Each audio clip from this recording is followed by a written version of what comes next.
오늘 이 밤에 함께 주님을 예배하기 위하여 오신 여러분에게 하나님의 은혜가 함께 하시기를 기원합니다. 늘 주일날에만 모여서 그냥 예배만 드리고 그렇게 1년이 그냥 지나간 줄 알았는데 되돌아보니까 많은 일들이 있었습니다. 기쁜 일도 있었고 또 슬픈 일도 있었습니다. 그렇지만 오늘 이렇게 다 되돌아보니까 어떠신가요? 하나님의 은혜로 살았다라는 생각이 많이 듭니다. 올 한 해도 하나님의 은혜 가운데 살았구나. 그리고 오늘 또 저녁에 말씀 준비하면서 우리나라 그리고 세계 국내적으로 어떤 일들이 일어났는가 한번 살펴봤는데 올해는 유독 사고가 많은 한 해였던 것 같습니다. 특별히 하반기는 더 그랬습니다. 며칠 전에 일어난 여객기 사고까지 여러모로 마음 아픈 일들이 많이 일어났습니다. 그러면 이제 한 가지 질문을 하게 되는 거죠. 도대체 왜 이런 일들이 일어나는 것일까? 여러 가지 답이 있을 수 있겠지만 우리는 예수 믿는 사람으로서 이 성경에서 답을 찾지요. 성경을 보니까 성경은 그 모든 우리가 겪는 슬픈 일, 아픔, 고통, 괴로움의 원인을 이렇게 가르쳐 줍니다. 세상이 망가졌기 때문이라고. 그리고 세상이 망가진 이유가 도대체 어디 있는가에 대해서도 알려주시는데 뭐라고 알려주냐면 사람 때문이라고, 우리 때문이라고 그렇게 가르쳐 주십니다. 이 세상 누가 만드셨죠? 하나님께서 만드셨잖아요. 그러면 이 세상이 망가졌으면 하나님께서 그냥 두셔야 될까요? 아니잖아요. 하나님 어떻게 하셔야 되는 거 아닙니까? 라고 말할 수 있지 않나요? 하나님은 뭐하고 계실까요? 성경 맨 뒤를 보니까 하나님께서 이 세상을 어떻게 하시냐면 새롭게 하십니다. 사람 때문에 망가진 세상을 새롭게 하신다라고 하십니다. 근데 그 일을 지금 하지 않고 나중에 하겠다고 미루셨습니다. 왜? 그럼 또 하나의 질문이 생기죠. 왜 하나님 이 망가진 세상을 지금 당장 새롭게 하지 않으시고 이렇게 미루시나요? 이 질문을 할 수 있지 않겠습니까? 그 이유도 또한 하나님께서 알려주시는데 뭐라고 하시냐면 사람 때문이다 라고 하십니다. 성경을 보면은 온 세상이 오염되고 부패하고 타락했다고 합니다. 그러면서 그 이유를 이렇게 알려주시는데 아까 사람 때문이라고 했잖아요. 사람이 어려서부터 생각하고 그리고 계획하는 것이 다 어떻다고 하냐면 악하다고 하십니다. 생각하는 것이 어려서부터 악하고 계획하는 것이 항상 악하다고 하십니다. 그러니까 이 세상이 저절로 스스로 오염되고 부패하고 타락한 게 아니라 이 세상에 사는 사람들이 악하기 때문에 세상이 오염되고 부패하고 타락했다는 것입니다. 그래서 교회가 아닌 세상 사람들 가운데 아주 극단적인 생각하는 사람들은 이런 식으로도 말을 합니다. 이 지구상에 사람만 없으면 지구가 건강해질 것이다. 자연이 회복될 것이다. 라고 말하는 사람들도 있습니다. 그리고 악한 사람에 대해서 모든 사람들이 다 기대하는 것이 있는데 그 기대하는 것이 뭐냐? 제아의 종소리를 듣고 말씀드리겠습니다. 함께 10부터 외치겠습니다. 10, 9, 8, 7, 6, 5, 4, 3, 2, 1. 드디어 했습니다. 이제 다 함께 일어나셔서 우리 550장 같이 찬양하겠습니다.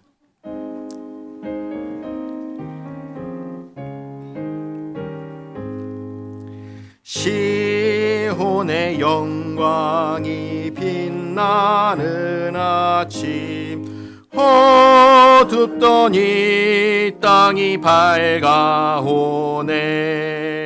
슬픔과 애통이 기쁨이 되니 시온의 영광이 비춰오네. 시온의 영광이 빛나는 아침, 매였던 종들이 돌아오네. 오래전 선지자 꿈꾸던 복을 만민이 다 같이 누리겠네. 보아라 광야에 화초가 피고 말랐던 시냇물 흘러오네. 이 산과 저 산이 마주쳐 울려 주 예수 은총을 찬송하네. 땅들아 바다야 많은 섬들아 찬양을 주님께 드리어라. 싸움과 죄악이 가득한 땅에 찬송이 하늘에 사무치네. 아멘. 아멘. 모두 자리에 앉아주시기 바랍니다.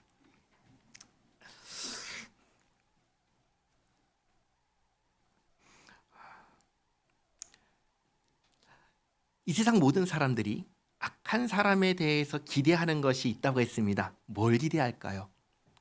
악한 사람, TV에 악한 사람이 딱 나옵니다. 그러면 뭘 기대하죠? 아무것도 기대하는 게 없나요? 벌 받을 걸 기대하지요. 그렇지 않나요? 벌 받을 걸 기대하잖아요.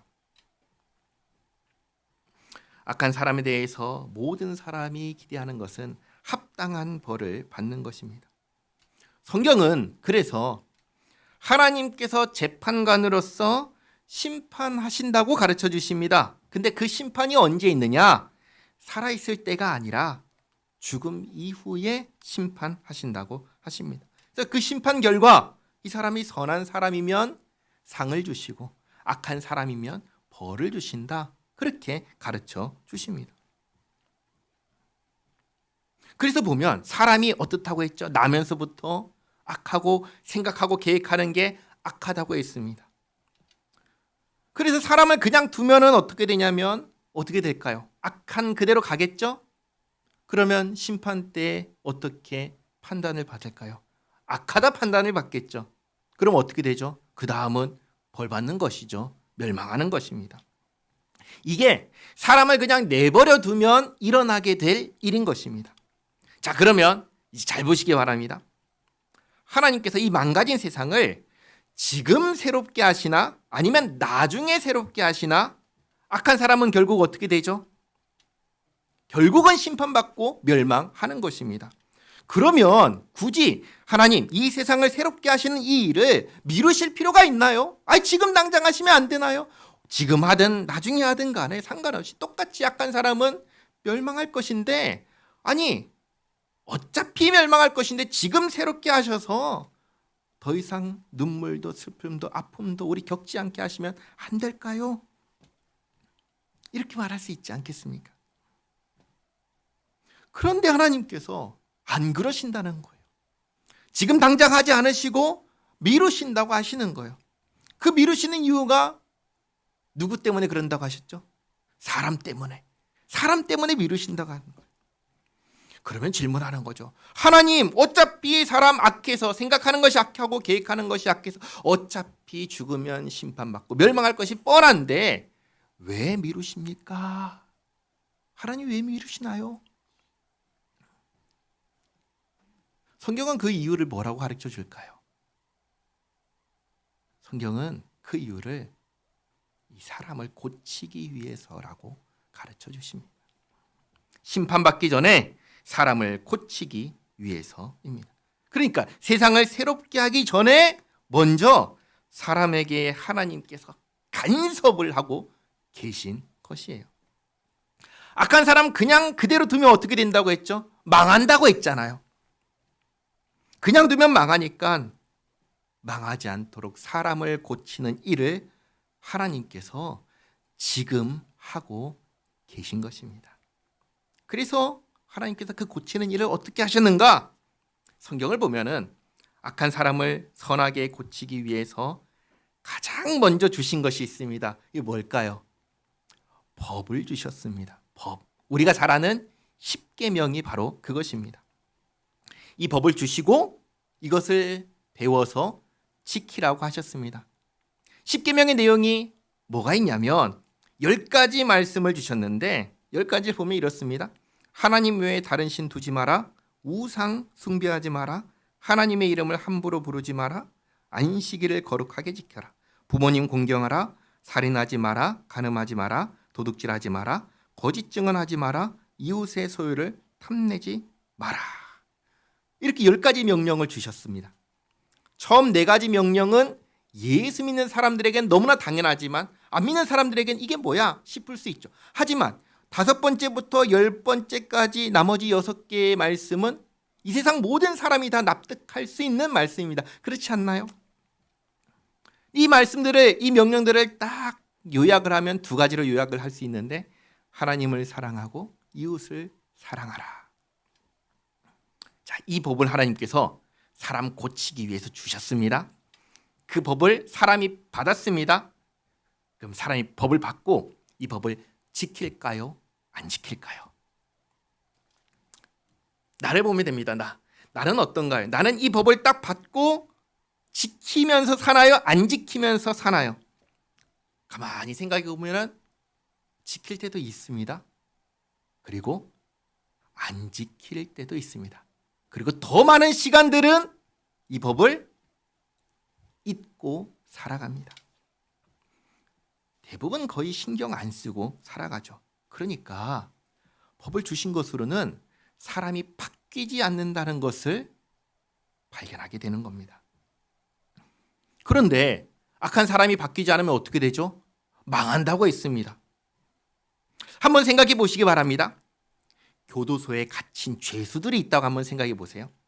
교도소에서 평생 살다가 죽는 것 원하지 않아서 이 죄수들이 바뀌면, 변화되면, 새롭게 되면 내보내려고 그렇게 교육을 하는데 이게 도무지 바뀌지가 않는 거예요. 그러면 어떻게 해야 되죠? 내보낼 수 있나요? 내보낼 수 없죠. 왜죠? 악한 그대로 나가면 어떻게 돼요? 다시 들어오죠. 결국은 교도소에 돌아와가지고 죽어버리는 것입니다. 하나님께서 사람이 자기 죄악으로 벌받고 멸망하는 거 모든 사람이 다 기대하지만 하나님은 그걸 기뻐한다? 아니요. 기뻐하지 않는다고 하셔요. 우리 하나님은 악인이, 죄인이 자기의 죄를 깨닫고 회개하여 돌이켜서 사는 것을 기뻐한다고 여러 번 말씀하셨습니다. 그래서 계속해서 멸망을 미루고 계신 것입니다. 그리고 법을 주고 말씀하시고 그러면 안 된다 경고하셔도 사람이 바뀌지 않으니까 마지막으로 사람을 고치기 위해서 이 멸망할 운명에서 건지기 위해서 마지막으로 낸 해결책이 뭔지 아세요? 그게 바로 아들 예수님을 보내시는 것이었습니다. 예수님께서 이 땅에 오신 것, 이 세상 모든 사람들이 다 압니다. 왜 오셨을까요? 오신 이유는 한 가지입니다. 뭔지 아세요? 죄인을 구원하기 위해서. 아, 예수님 오셔서 사랑이라는 아주 귀한 가치를 설파하기 위해서 오셨다. 아니요, 그렇지 않아요. 예수님의 오신 목적은 딱 한 가지예요. 구원하기 위해서입니다. 아니, 예수님 어떻게 구원하십니까? 복잡한 얘기가 있지만 한마디로 얘기하면 구원하기 위해서. 그 방법은 예수님께서 다 알아서 하셨다. 자기 죄를 깨닫고 회개해서 돌이켜 살 수 없는 답이 없는 사람을, 멸망할 수밖에 없는 사람을 구원하기 위해서 예수님께서 오신 겁니다. 성경이 이야기하는 것은 이거예요. 오늘 읽은 요한복음 3장 16절 말씀에는 우리가 정말 좋아하는 말씀이 있습니다. 단어가 있죠. 사랑이라는 단어입니다. 하나님의 사랑인데요. 하나님의 이 사랑은 어떤 사랑일까요? 누구를 향한 사랑일까요? 하나님의 사랑은 죄인을 향한 사랑입니다. 성경이 얘기하는 것은 죄인을 향한 하나님의 사랑을 이야기합니다. 죄인이 누굴까요? 죄인은 나입니다. 나. 근데 한번 생각해 보세요. 우리가 나 자신을 한 번이라도 이렇게 생각했다면 죄인은 나예요. 어떤 생각이냐? 난 부족해. 나 모자라. 나는 진짜 답 없는 사람이야. 난 불완전해. 미숙해. 어설퍼. 형편없어. 어리석어. 한심해. 라고 나 자신에 대해서 한 번이라도 그렇게 생각했다면 그럼 뭘 의미하는 줄 아세요? 내가 죄인이라는 것을 의미하는 겁니다. 그리고 성경은 하나님께서 그런 나를 사랑하신다고 하는 겁니다. 그리고 그런 나를 구원하기 위해서 예수님을 보내주셨다고 이야기하는 겁니다. 교회는 믿음을 얘기합니다. 교회가 말하는 믿음은 무엇일까요? 교회가 말하는 믿음은 예수님께서 나를 구원하기 위해서 오셨다는 것을 믿는 믿음을 말합니다. 내가 얼마나 한심한 사람, 얼마나 모자란 사람, 얼마나 부족한 사람이든 상관없이 그런 나를 구원하기 위해서 오신 분이 예수님이시라는 것을 믿는 것을 교회가 말하는 믿음이라고 하는 겁니다. 그 믿음이 나를 구원하는 거예요. 그 믿음이 나를 새롭게 만드는 겁니다. 나를 고칩니다. 하나님께서 믿음으로써 이 일을 하고 계신 거예요. 새롭게 만드는 것, 멸망할 사람을 멸망하지 않도록 하는 것, 그것을 영생이라고 하지요. 멸망하지 않고 영생을 얻게 하는 이 작업을 망가진 세상을 고치기 전에 먼저 하고 계신 것입니다. 그래서 교회는 믿음을 이야기하고 믿음으로 살라고 이야기합니다. 믿음으로 산다는 것은 이렇게 하는 거예요. 예수님께 내 인생을 맡기는 거예요. 하나님께서 나를 사랑하셔서 나를 구원하기 위해서 예수님 보내주셨으니 내 인생을 나를 구원하시는 예수님께 맡겨버리고 나는 내가 할 일에 주목하는 것입니다. 내 삶을 변화시키는 것, 멸망의 길에서 영생으로 옮기는 것 예수님께서 다 하신다고 했으니 나는 이제 거기에 대해서 자유한 거예요. 모든 예수 믿는 사람들은 죽음 이후를 걱정할까요? 하지 않을까요? 하지 않습니다. 왜 하지 않죠? 예수님께서 나를 데리고 가실 건데 나는 걱정할 필요가 없죠. 그러면 이제 우리가 살면서 신경 써야 되는 것은 거기 아닌 거죠. 뭘 신경 써야 될까요? 세 가지를 말씀드리겠습니다. 내가 신경 써야 되는 것, 내가 해야 되는 것 세 가지. 첫째는 나를 사랑한다 하시는 하나님을 사랑하는 일입니다. 나를 구원하기 위해서 아들 예수님 보내주신 하나님을 사랑하는 일입니다. 이거 어떻게 할까요? 하나님을 사랑한다. 어떻게 할까요? 그거는 주일날 예배 드리는 것으로 우리가 표현하는 겁니다. 다른 어떤 것으로는 표현할 수가 없어요. 하나님을 사랑하는 거 우리가 어떤 것으로 나타낼 수 있을까요? 주일날 주님 앞에 모여서 나를 구원하신, 나를 사랑하신다고 하는 하나님 앞에 나와서 하나님께 경배 드리는 것. 한번 보세요. 명절에 어디에 가죠? 부모님께 가잖아요. 그렇잖아요. 부모님께 가가지고 인사하고 그러잖아요. 그게 뭐예요? 사랑의 표현이죠. 똑같은 겁니다. 주님 앞에 나와서 경배하는 것. 그게 주님을 사랑하는 우리의 중심을 나타내 보여주는 것입니다. 그게 첫 번째입니다. 그리고 두 번째, 이웃을 사랑하는 것입니다. 이웃을 사랑하는 것은 이런 겁니다. 다른 사람에게 나쁜 짓 하지 않는 거예요. 그리고 다른 사람에게 도와주는 겁니다. 도움을 주는 거예요. 그리고 성경은 이렇게 말합니다. 이웃을 사랑하는 거에 대해서 구체적으로 10계명에서 쭉 얘기를 했지만 우리가 정말 기억해야 되는 것은 부모님 공경하는 것. 그게 이웃 사랑하는 겁니다. 자녀를 주님의 말씀으로 가르치는 것. 그게 이웃을 사랑하는 실질적인 행동이에요. 그것을 하는 것이 우리가 해야 하는 일입니다. 그리고 마지막 세 번째는 뭐냐면 내게 주어진 일을 정직하고 성실하게 해 나가는 것입니다. 직장인은 무엇을 잘해야 될까요? 직장 생활을 잘해야겠죠. 주부는 가정일을 잘해야 될 거고, 군인은 나라 지키는 일을 잘해야 되고, 학생은 뭘 잘해야 되죠? 공부를 잘해야 됩니다. 예수 믿는 사람은 나 혼자 잘 먹고 잘 살자 하는 사람들일까요? 전혀 그렇지 않습니다. 예수 믿는 사람은 함께 잘 살려고 애쓰는 사람이 예수 믿는 사람입니다.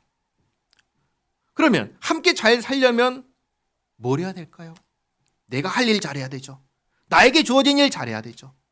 나에게 내 눈앞에 있는 내가 감당해야 하는 일 성실하고 정직하게 해 나갈 때 우리는 함께 잘 살 수가 있습니다. 이것이 우리가 해야 되는, 신경 써야 되는 세 번째 일입니다. 첫 번째 뭐였죠? 하나님 사랑하는 것. 그는 예배라고 했습니다. 두 번째 뭐였죠? 이웃을 사랑하는 것. 부모님 공경하고 자녀를 말씀으로 가르치고 이웃에게 나쁜 짓 하지 않고 이웃을 돕는 것. 세 번째는 뭐였죠? 나에게 주어진 일 정직하고 성실하게 감당하는 것. 2025년 새해가 밝았습니다. 올 한 해는 나를 사랑하셔서 아들 예수님을 보내어 나를 구원하신 하나님의 그 사랑을 깨닫는 한 해가 되시기를 바랍니다. 그리고 그 사랑에 내가 보답할 수 있는 한 해가 되시기를 바랍니다. 그래서 1년이 다 지나고 났을 때 하나님께서 나를 이렇게 사랑하셨구나. 그 깊이를 깨닫고 그리고 그 하나님의 사랑 앞에 1년을 지나 보니까 나는 이렇게 하나님의 그 사랑에 보답하며 살았구나 라고 2025년을 결산할 수 있는 우리 모두가 되기를 바랍니다. 기도하겠습니다. 하나님 아버지 감사합니다. 2025년 새해를 주님의 은혜 가운데 맞이합니다.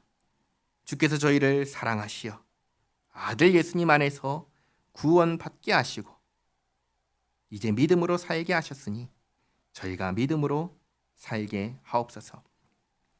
2025년 예수님께 맡긴 우리의 인생이 얼마나 하나님께 사랑받으며 얼마나 복되고 아름다운지를 깨닫는 한 해가 되게 하옵시고 그 사랑과 은혜에 보답하는 한 해가 되게 하옵소서. 예수님의 이름으로 기도하옵나이다. 아멘.